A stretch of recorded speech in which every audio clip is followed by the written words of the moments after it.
American Ninja Warrior is a TV show that started in 2009 and reached its popularity in 2012. And even that is based off a Japanese TV show that started in 1997 called Suzuki that is still running today. This amazing obstacle course competition on TV is also a growing sport. As a ninja coach and athlete myself, I'm going to give you the beginner guide of how to get into training as a Ninja Warrior, even if you don't have access to a Ninja Warrior gym. Going from where to start, what to train, and how to get into these competitions in the first place. But let's get into the basics of how to get into Ninja Warrior training.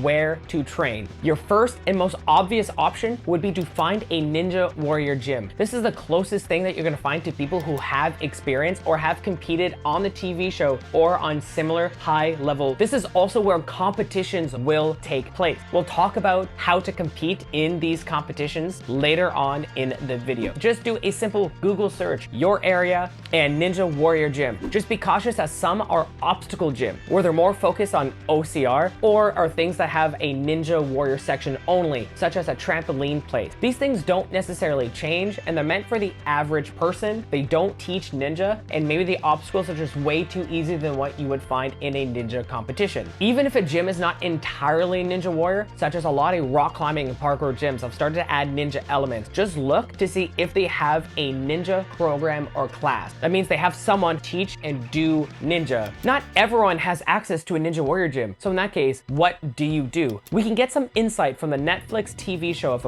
Ultimate Beastmaster. They have professional athletes from many other sports and disciplines and compete. No matter how high tier athletes these people are in their sports, the winners and the runner-ups were from the same sport. First place was usually a rock climber or someone with huge forearms, and second place was usually someone from some sort of parkour training. If you have those two sports, they have so many of the elements that you're going to need for ninja. For parkour, you're going to learn how to move your body, get general athleticism, creativity, learn how to swing, balance, increase agility, fear training, and gain plyometric power. For rock climbing, you'll gain grip strength, which is such a solid pillar for ninja. Learn how to control your body statically, increase body control, learn how to problem solve, and get over height. Put those elements together, and that's everything you need for ninja. So very similar for option one, you're looking for either a gym, which you can find with a simple Google search, or some sort of community. Another sport you can train for is OCR, obstacle course racing, such as Spartan Race and Tough Mudder. The pros for training for this or doing OCR races is that it will increase your endurance, which is something people don't necessarily like to train, and the obstacles are very easy compared to Ninja Warrior. The downside is that they're very expensive, not everyone likes to run, and gyms that are focused on OCR are more workout based. In my opinion, if you could just stick to parkour and rock climbing, that would give you the best results, but OCR is a third option. A third and last option, set up ninja training environment or obstacles that you need, such as a backyard setup. As we go through this video, I'm going to show you a lot of things that you can purchase right now in order to increase your training, but what skills am I talking about? What are the pillars that you need to be able to do to be a ninja athlete? What to train specifically? Ninja Warrior is based on a bunch of iconic obstacles, but you don't need to train those obstacles specifically. What you should be training is the movements that make up those obstacles. Then you combine them together and that knowledge of it and apply them, because a huge aspect of ninja is seeing obstacles that you have never done before. First, with some sort of body awareness, just some level of athleticism. If rock climbing and parkour is not an option, try dancing, gymnastics, even calisthenics. This is a body weight sport, so you need to get better at using your body weight. I have a tutorial on animal movements. Try all these body weight movements in these animal movements video. That's definitely baseline, but next is hanging/grip strength. Ninja has such a strong focus on grip. That is pretty much the main thing. If you could only train one thing, I would pick grip. There's a reason why a lot of competitive rock climbers do so well in ninja. To see where your grip strength is at, just do a max dead hang. Most people struggle to even hang on the bar for a minute and a half. If you're able to do a dead hang for 2 minutes or more, you are above average when it comes to grip strength. I found that it takes about 2 to 2-3 months to be able to hang and swing across monkey bars. After that, your progress skyrockets very, very quickly. If you have access to a ninja gym, rings, which is in every single ninja gym, or you could buy these yourself, and that will lead into vertical grip, which requires more squeezing and an active hang versus just a passive hang. Simple ways to get better is to just be playing on these obstacles. The more you train and have training sessions on these, you are going to get stronger. If you do rock climbing, that is not only going to drastically increase your grip strength, but your finger strength as well as other movement. A simple workout is something called triple threat. You hang on a bar for as long as you can. Once you fall, you wait 1 minute and you get back up and you hang as long as you can. And when you fall, you hang up one more time and you hang as long as you can. You would have done a total of 3 hangs. To keep track, just record your time and that's what you got. Your grip will be blasted. You can start by just doing this twice a week and eventually be able to increase it to 3 times a week. If you are more experienced, you can look into hang board training that will increase your finger strength. But if you are not experienced, I strongly suggest to be doing ninja or rock climbing for at least 1 year before you start any serious hang board training. Next movement is swinging, which is such a fundamental. That means swinging sideways, such as on rings, swinging forwards on things, or something called a lâcher, which is where you are swinging, throwing off of something and catching. The simplest tutorial I can give you is use your momentum, not strength, kick with your legs and your arms, and make sure you kick as late as possible past the middle. Lâcher is such a fundamental. I will be releasing a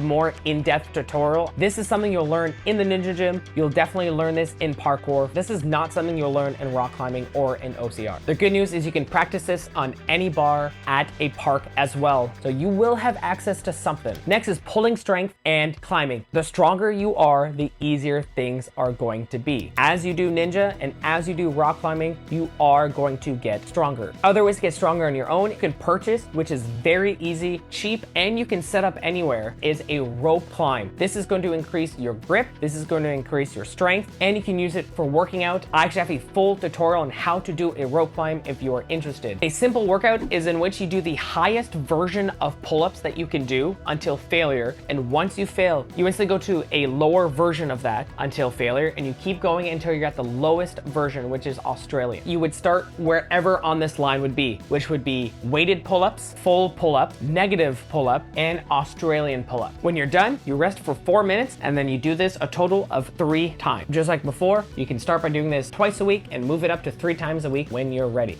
Next is jumping. Probably the least important on this list, but it is useful. A lot of times you're going to be jumping to an obstacle, landing on platforms, as when it comes to competitions, there are a lot of lower body obstacles. This is definitely where parkour shines. You're going to be jumping on ledges, concrete. It's pretty much a plyometric sport. Getting better at this, just find any plyometric workout or a jumping workout, and that is going to help. And the last one is balance. This is such a key for you to be able to have many competitions. It is a requirement to have a certain number of lower body obstacles. Most of those are usually agility obstacles in which you have to go across them very quickly, or they're much slower, such as slackline or balance beam. This is something that most ninjas don't train, as they're very, very, very focused on the upper body part. There are 2 types you should be looking for: static balance, which either you or the thing that you are on is not moving, and active balance, in which you or the thing that you are on is moving. At gyms or on your own, you can have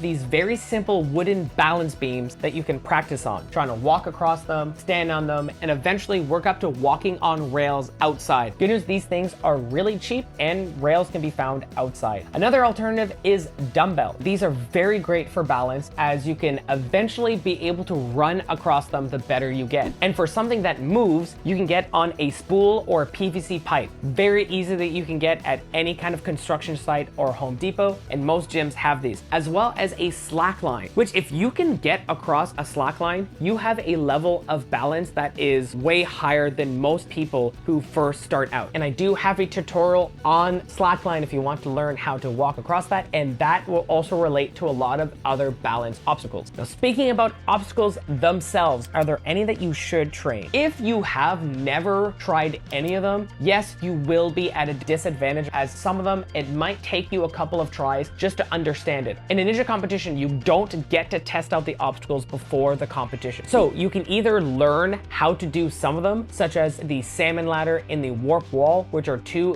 very iconic obstacles, which I do have a tutorial on both, but that is the disadvantage of not having a ninja gym accessible. So ideally, you want to get all the moves and the skills, and you can add them to those obstacles themselves. We've talked about technique and strength, but now mental is such a big pillar that you need to train as well. Fear training, mental obstacles, that is such a big part of ninja, in which you're going to be doing things you have never done before, or they're going to be at heights, or you're going to be training and you need to be able to be willing to fail. In competition, usually you'll be doing something that you have never done before, and you have to be willing to go for it or trust the skills that you have developed. The older you are, the harder this gets. Parkour excels at fear training because they have something about breaking the jump or breaking the fear that is such a big part of the discipline of parkour. And because it's meant to be outside, you don't have the safety of the mat, in which you have to completely rely on your skill to be able to do things. And you learn how to fall on hard surfaces, making mats a luxury. Rock climbing will help you get used to heights and falling onto a mat, but anything that you can do to help you not be afraid of failing or just trying scary things will help you in this aspect. Helping you push outside of your comfort zone, even if it's not sports related, will help you in ninja. Finally made it to the end with competitions.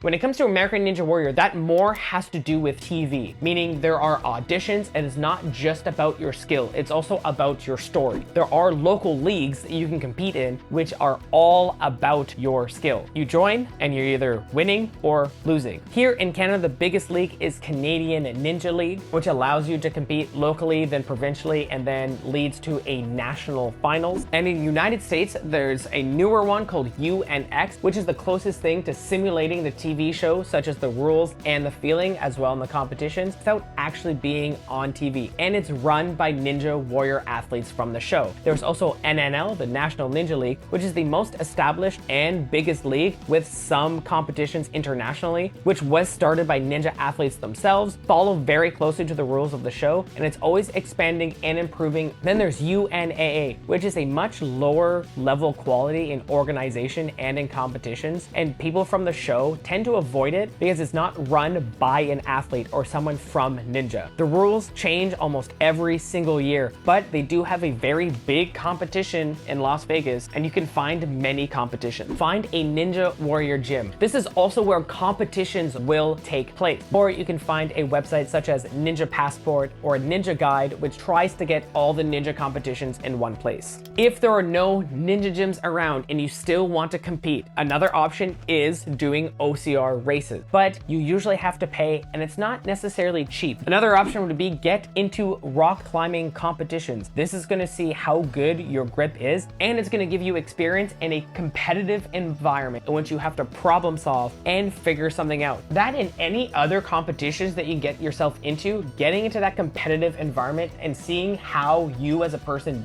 deal with that is going to help. The sport is still super new, with most things still being figured out, and people don't have all the answers. Just like me in this video, this is not the defined guide. This is not all the answers. This is just some of the experience that I got, and hopefully that helped. But what do you think? Are you gonna try to get into Ninja Warrior? If you do, let me know down in the comments below. I would love to hear it and help this awesome community. And if you have any Ninja Warrior skills or any other awesome skills, you can always hit me up on social media and share those. I would love to see what you guys are up to. Go and enjoy being an awesome Ninja Warrior, and I'll see you at the next adventure.